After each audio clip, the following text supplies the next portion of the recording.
Pessoal, sejam bem-vindos ao Mundo Molecular e hoje o vídeo está um pouco diferente do que estávamos acostumados a fazer aqui com vocês, que era sobre as curiosidades da química.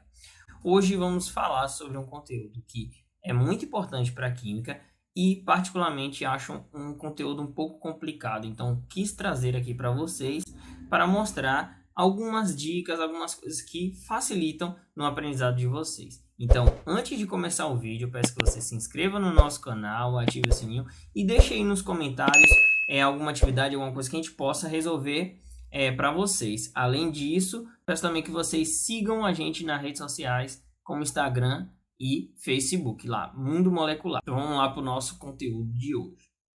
Então, como eu disse para vocês anteriormente, nós iremos falar sobre a carga nuclear efetiva.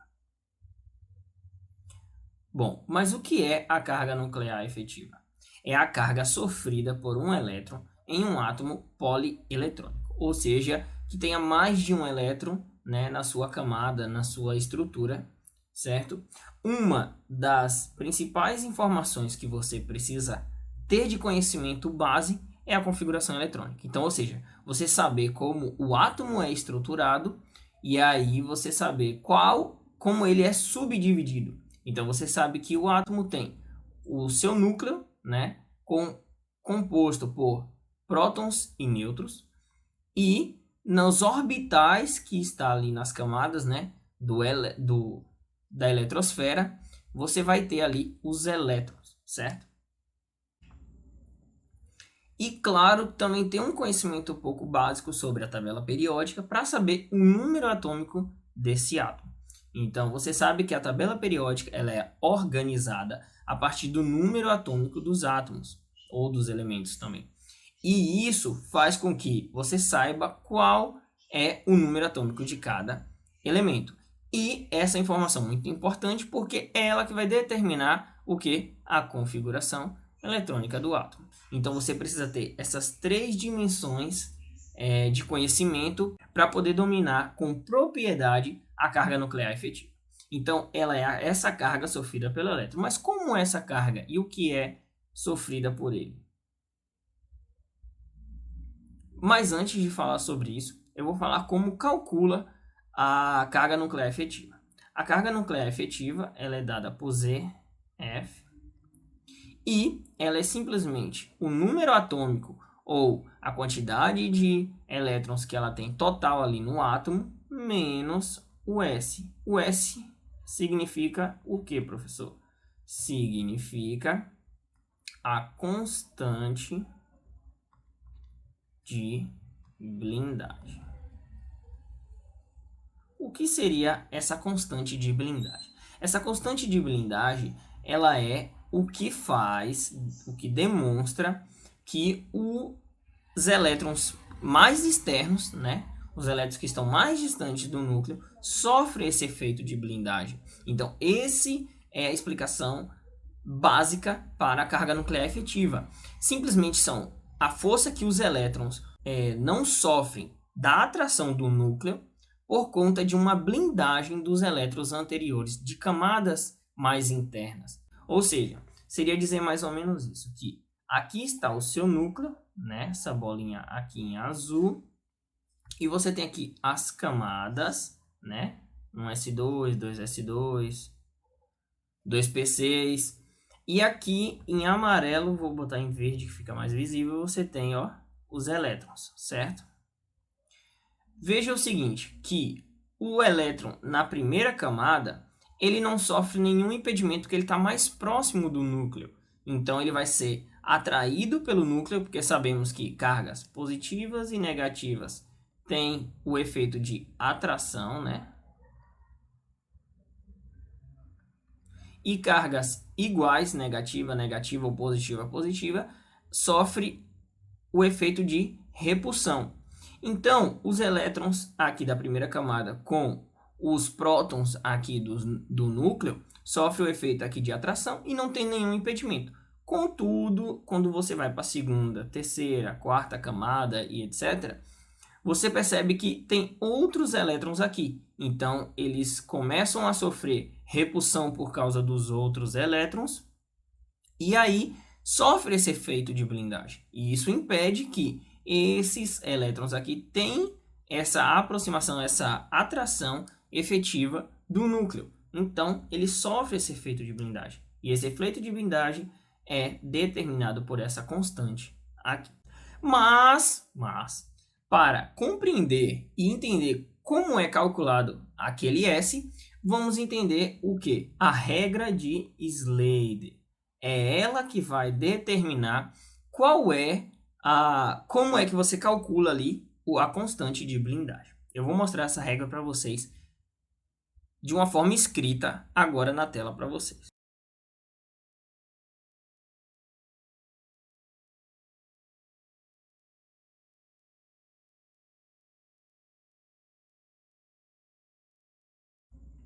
Bom, compreendendo agora o que é e como calcula essa constante de Slade, vamos agora calcular algumas para compreender melhor esse conteúdo e, claro, ajudar você a resolver várias questões que caem no Enem, vestibulares, na escola quando você está estudando esse tipo de conteúdo, na graduação quando você faz uma graduação em Química ou em Biologia que você pega ali bases químicas e tantas outras, farmácia, etc. Então, ela vai ajudar você a entender esse conteúdo. Então, preste bem atenção. Então, eu peço para que você calcule a carga nuclear efetiva para o elétron mais externo de cada um desses átomos. Então, letra A, eu vou pedir para você calcular do oxigênio. Qual é o número atômico do oxigênio? É 8. Então, você sabe que ele tem o quê? 8 elétrons. O que você faz?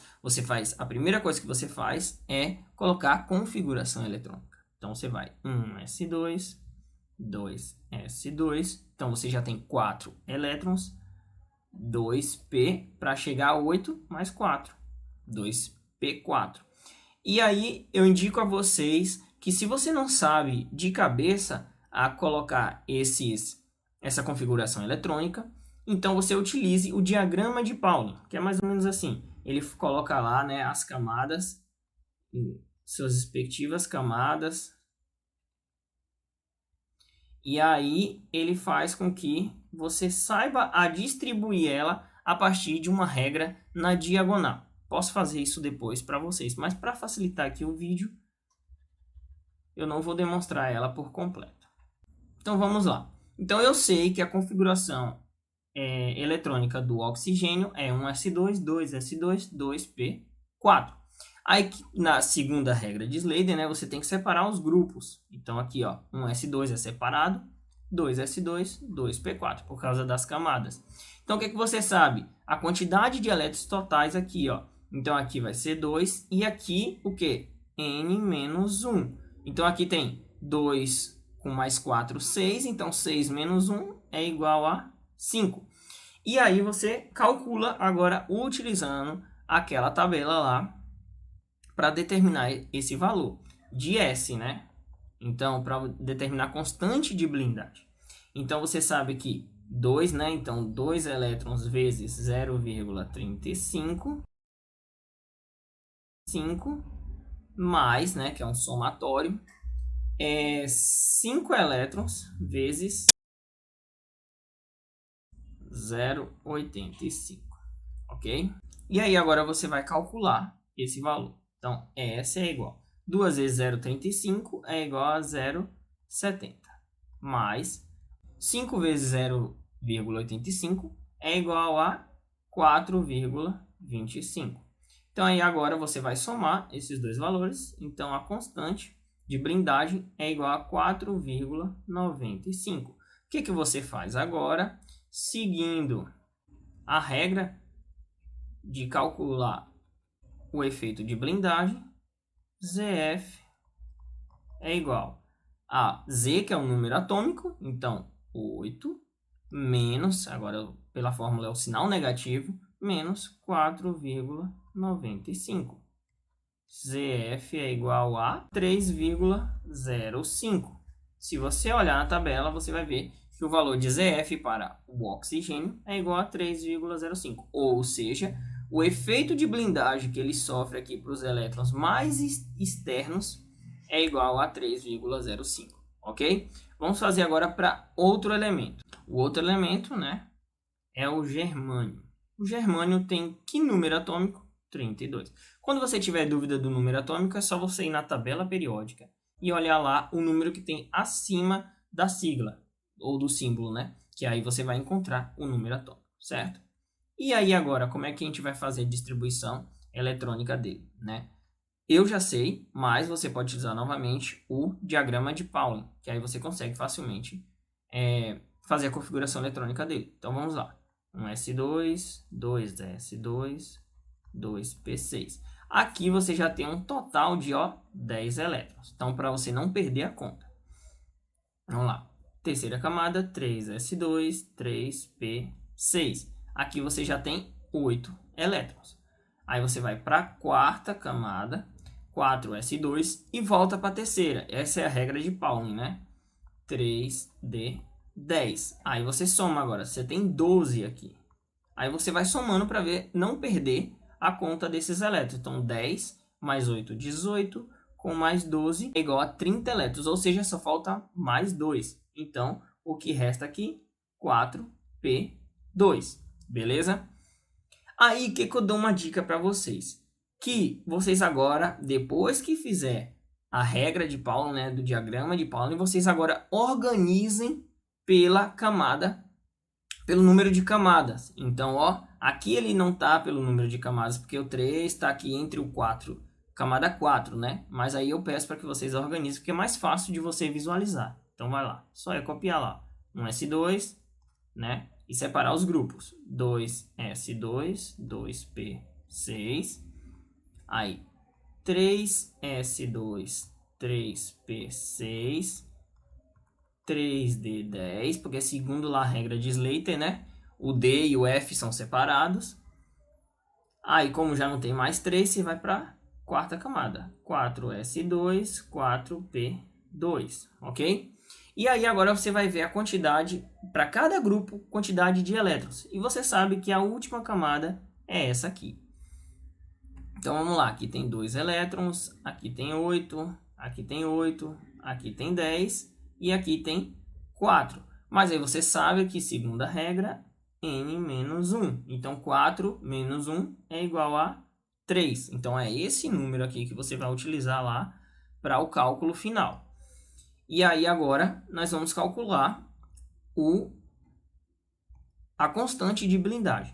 Então, continuando a regra de Slater, você vai agora utilizar o seguinte: os elétrons mais internos aqui, que é essa, desde o 1s2 até essa parte aqui.